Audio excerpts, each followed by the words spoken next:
Welcome back to Retirement Coffee Talk with Sharice Rivers at Zinnia Wealth. Online, zinniawealth.com. Or give us a call. If it's time to talk about your retirement, you don't have anybody helping you right now, you've heard Sharice on the radio for years, give her a call. Let's see how it all works out there. Maybe we can help you. 833-368-3680. All right, we've talked about some of these in the past. We're going to talk about a lot of these different rules about retirement. When people get into retirement, if they don't have any help, what do? They go to Google and they say, what should I do about retirement? And this is the kind of stuff that pops up. And this article that I'm looking at says, these are 7 retirement rules you can break with no problem. And the first one, Sharice, is the 4% rule. We've talked about this so many times. That was developed in the 90s when the market was going up 7, 8%, even more per year. So if people figured, hey, if I take 4% of my money and the market's going up 7, I'll never run out of money. Well, that math worked there. Does it still work?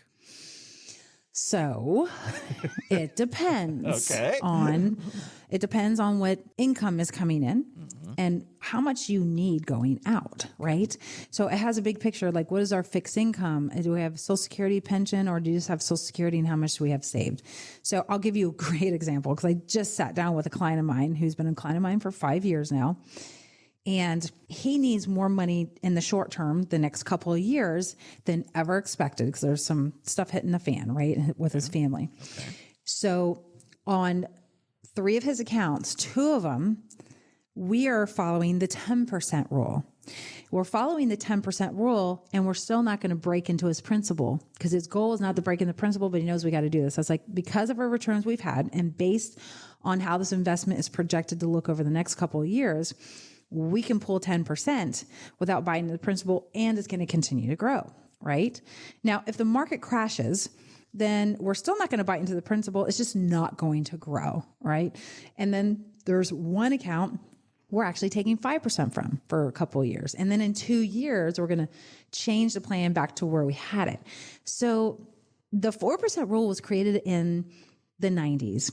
And that was when the Dow Jones had grown over 1,000% from 1980s to 2000.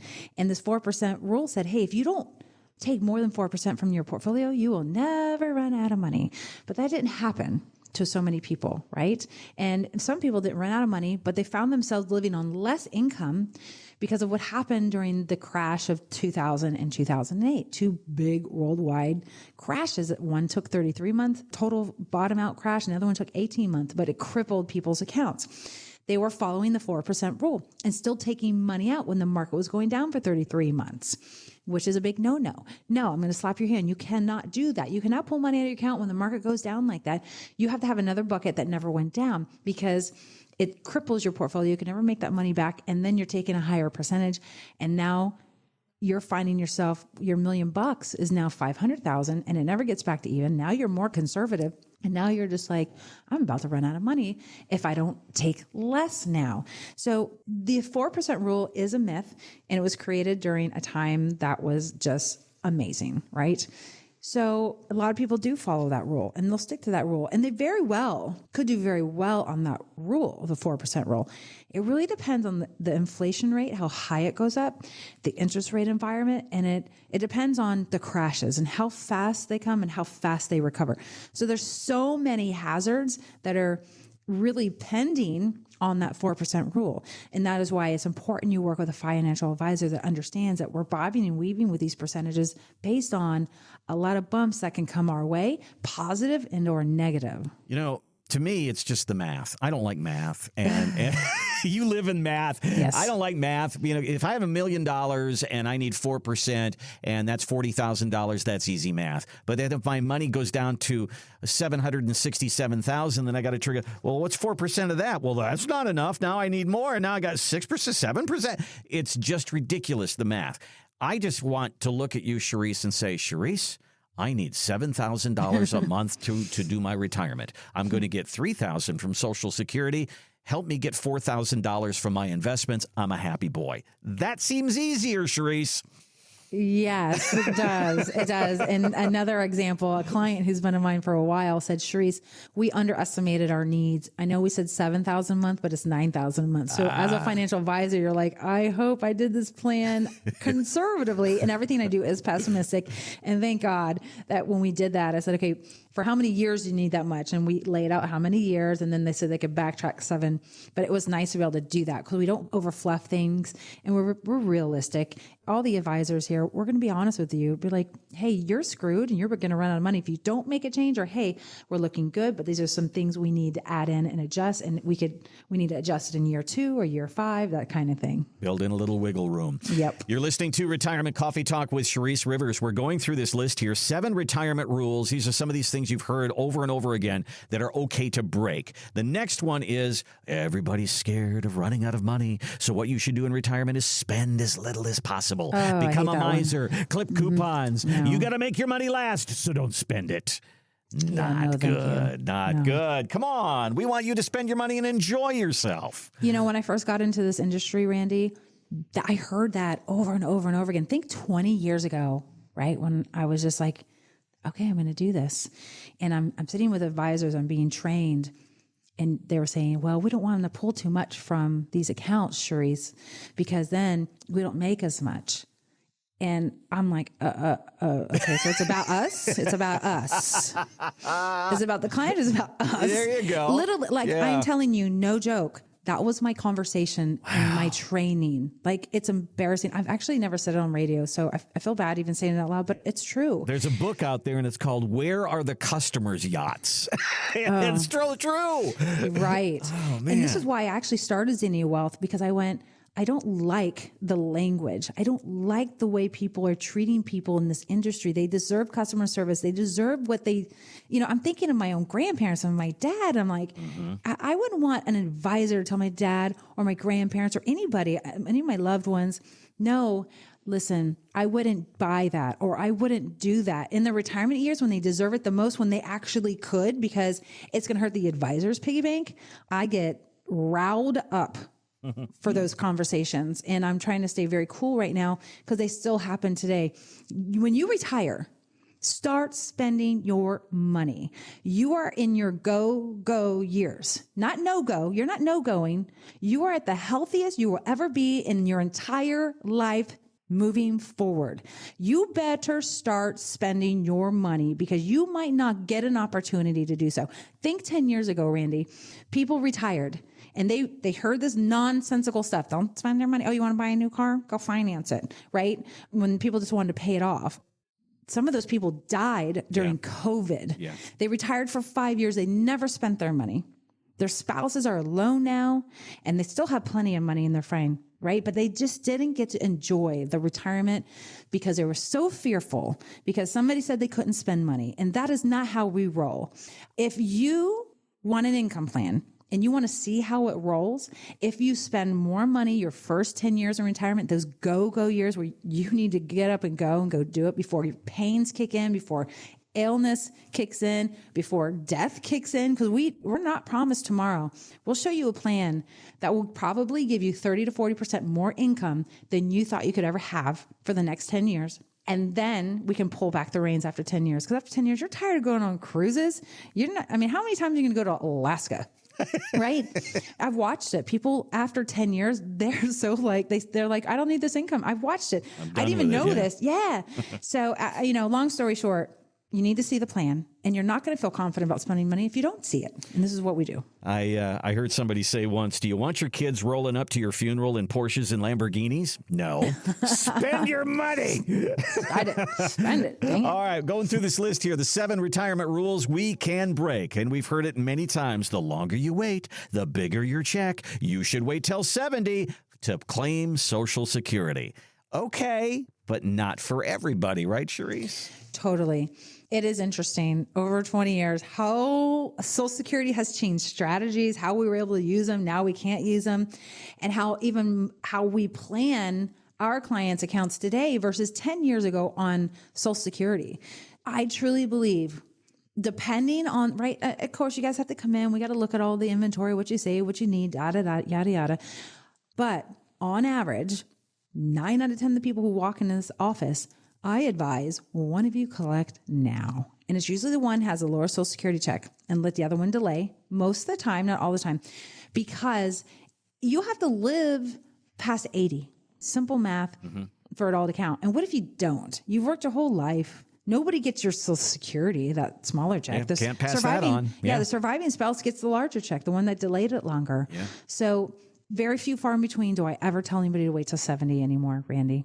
And because when I do the math, and I actually show it in the income plan says over the next 30 years, it is actually better to take Social Security at 62 or 65. Over and over and over again, my old thoughts have been trumped because of this awesome mathematical software that I've put together. And I know it is interesting. I went, oh gosh, I had that wrong. Right. And so it's just good to see. And then you can make a better decision because you can see when to take it, when not to take it. And the bottom line is, where does your asset and the total amount you saved, what does it look like 30 years from now based on a pessimistic view, right? And nothing's guaranteed, but on a pessimistic view, this is what it looks like. If we take Social Security early, hey, it looks better. Or if we take it later, it looks worse. And some people, it actually does look better. So it's not cookie cutter. Next one is one you and I have kicked around an awful lot. You know, Susie Orman says you need 3 million. Kevin O'Leary says you need 5 million. Fidelity says you need 1.8 million. Ramsey said 8 million. Oh my gosh. Okay. So this is, you have to have $1 million to retire. And last week, I think you and I talked about this. Only 3% of people have saved $1 million for retirement. Does that mean that 97% of people are miserable in retirement? No. So you see it all the time. You don't have to have $1 million to have a successful retirement. Yeah, because you have to remember this. Let's say you're working and you are making $100,000 gross and you're contributing $20,000 to your 401k.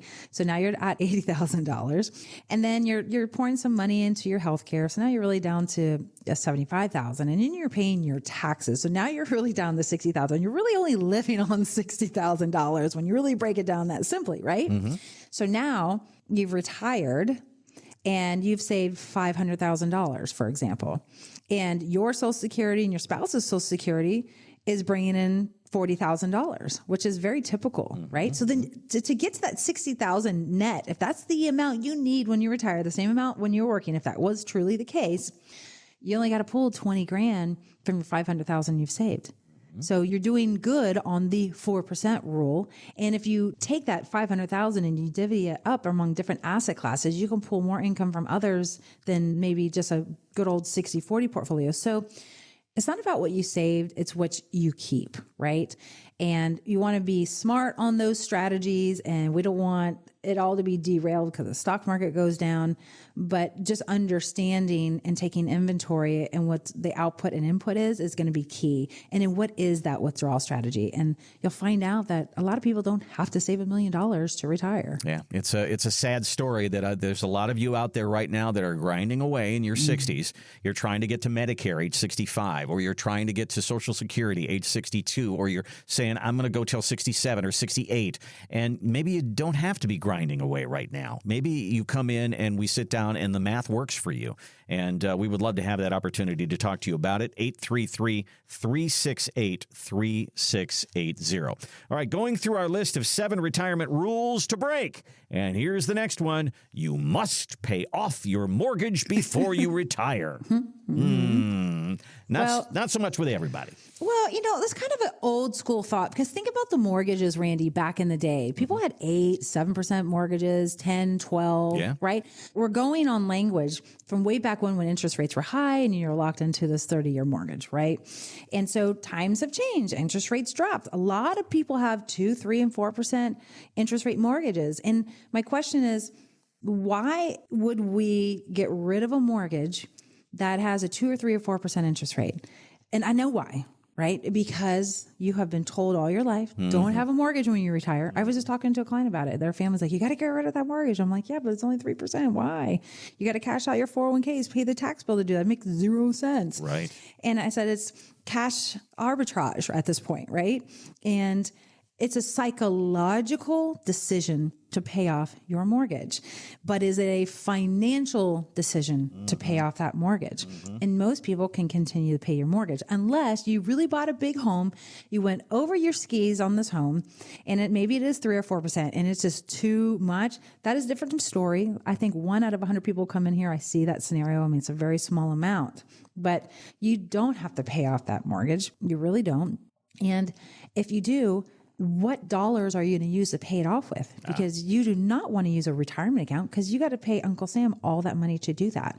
And if your mortgage is 6, 7, and 8%, I'm going to have a little bit different conversation. Sure. Remember, it's not cookie cutter. Yeah. And it's going to depend on the price of the house and where you're at. And hey, interest rates are supposed to be going down. And so if you have a 5% mortgage and we can get interest rates down, maybe you refinance it. As long as you don't plan on selling that house in the next 3, 4, 5 years, it makes sense based on the fee to refinance. And if you're going to keep that house, it certainly does, right? So something to think about as well. Well, there's a saying that we've used here on the show. There's good debt and there's bad debt. And maybe your mortgage is good debt. Maybe your credit cards are bad debt. Maybe your auto loan is bad debt. And so you got to make that decision, and let's handle them a little bit at a time to find out what's going to be right for you. Right. And don't forget this. If you have a 4% mortgage, but you can put your money in something that's making 5, 6, 7, 8%. There you go. You're just growing. So you can pay off your mortgage a different way by just chunking it down. All right, number 6 on our 7 rules of retirement that you can go ahead and break. Oh, I'm going to use the A word now. Here we go. You should avoid annuities at all costs. Okay. Here we go again. Yes. Can I tell you, Randy, I was that advisor that said, I don't know what an annuity is, and I don't want to know what an annuity is, and I'm not going to touch that thing with a 10-foot pole. I was the loudest human being in that arena back in my day. Until an advisor sent me a book and said, read this book, Sharice. I think this could help your clients. Since then, and fast forward, annuities have changed. Some of the most wealthy people are going to annuities, Randy, now. It is crazy. Tax-deferred growth, no fees. You can use that as a replacement to your bond. If I could tell you legally the type of returns we're seeing in our annuities right now, you guys would not believe me. It's because annuities have evolved. That A word has turned into an absolute classy asset class and replacement strategy for bonds that are mediocre now. And if you haven't heard about it and you haven't seen it, I will also say buyer beware. There is a reason why I will only touch 5 annuities in this country out of 1,000. So I'm very teed up and dialed into which ones. And there's a lot of smoke and mirrors out there. And we stay far away from those because I've been down that road. I've used them and I know it works. So as long as you're in the right annuity, no fee that is going to make us a return and a fake index is not what I'm talking about, a real index, then you got something solid. Unfortunately, a lot of advisors aren't selling something solid. And so we sprinkle a little piece of that into our portfolio. So I had a client who came in and he had $1 million. We should put $250,000 in it. And out of all of our accounts, he went, Sharice, how come my annuity made more money than the investment in the market? I went, I told you so. I said, this is my Hail Mary. This saves my butt when markets are only making like 6, 7, and 8. And we just did that on the annuity. He's like, why didn't we put more in? I'm like, because you said I hate annuities. I don't want to talk about them. But I said, I think we need to place it in here just a little bit. And he's like, can we put more in? I went, of course. Interesting. If we sat on this show and said, we have a stock that has been breaking records every single month, every single quarter, you got to get into this. And people would be calling like crazy. But I can tell you for the last 4 years, every month, every quarter, annuities have been breaking records. And it's because the baby boomers are saying, how do I get income in retirement? This is one of the options. And it's one that a lot of people are jumping into, Sharice. I had a sweet guy drive from Gainesville come to my office this week. And he was just raving about how amazing these annuities returns. And I always laugh because I know they're going to. And not everybody's making these same returns, right? It depends when you got in the annuity. Sure. That's a big part of it. And what was the interest rate? Was the interest rate environment down or up? And interest environments were up, right? When a lot of people got these over the last 4 years. So they're probably the happiest annuity owners under the sun versus people who got them 10 years ago. So times have changed. But I always say this to people. I'm like, I bet you didn't believe me when I told you the potential returns in these. He's like, Charisse, I didn't, but I trusted you. And you were, nice. And I trust you. And that's all that mattered. I just needed you to say, let's go. And it was so cool. He said that. I went, oh, well, thank you. And he's not the first person he's like, I just trusted you. And he's like, I can't believe it. And it is cool to watch, because I wish I could have said that about my contracts that were 10 years old, but interest rates were different back then. Sure. Now interest rates are in favor. All right, rounding out our list here of the 7 retirement rules that are okay to break. The 4% rule, spend as little as possible in retirement. Delay your Social Security, wait till 70. You need $1 million to retire. You should pay off your mortgage before you retire and avoid annuities at all costs. The last one is 65 is retirement age. 65 is when you should retire. Again, not right for everyone, is it? No. And you know why there's that 65 age, Randy? I think because Medicare, right? Yes. Yeah. They're like, okay, I can't afford the insurance. I am older. When you're between the ages of like 59 and 65, you're like, oh, insurance is going to be so expensive. And it can be, right? Depending on what's going on inside your body and stuff like that. But most people who are getting ready to retire, when you just add the insurance to your budget, most people, I want to almost say 9.5 out of 10, they realize, oh, I don't have to wait till 65 for Medicare. I can actually do it now. And we sit you down with an insurance agent who actually sells health insurance and on different platforms. And then they show you the cost and you're like, okay, so for the next 3 years before 65, I actually can retire now. I don't have to sweat bullets and continue to work for the boss I don't want to work for anymore. And I can enjoy life and I can afford it. But the only way people believe us here at Zinnia is because of that income plan we build out. Because we'll show the plan. I'm like, now we got to add in another $1,000 a month for the next 3 years. How does that derail our account value and our plan? And we put it in, and it's no big deal. But it's such a psychological way of thinking, and I get it. Because we've always been taught for all these years, insurance. It can break you. It can make you. It can break you. And it can, right? If you don't have it, if you do have it, how much is it going to cost? So you have to understand that you always got to worry about it, but you don't have to worry about it if we put it in a plan and you can see the future of it. And then within a couple of years, you're turning on your Medicare. I mean, I've had people retire, Randy, 10 years before Medicare, and they were still just fine. Wow. Interesting. Yes. Well, 65 is, the classic age. You get the gold watch, you walk out the door, 65. But it's not right for everybody. Maybe yours is a couple of years before or a couple of years after, or right on 65. Let's do the math on your retirement and figure out what works for you. Here's our number on our website. We do this for you at no obligation or no charge. We would love to have a meeting with you and just go through what your concerns are about retirement. Let's get them out on the table. 833-368-3680. Or the better way to do this is just use our website. It's really easy. ZinniaWealth.com, ZINNIA Wealth.com. Click on that gold box that says Complimentary Retirement Consultation. Charisse, that is all the time we have on this one. I'll give you the last word. As usual, live by design and not by default. Thanks for listening to the Retirement Coffee Talk podcast. If you have questions or would like to begin the process of building a tailored retirement plan, call Zinnia Wealth at 833-368-3680 or find us online at ZinniaWealth.com.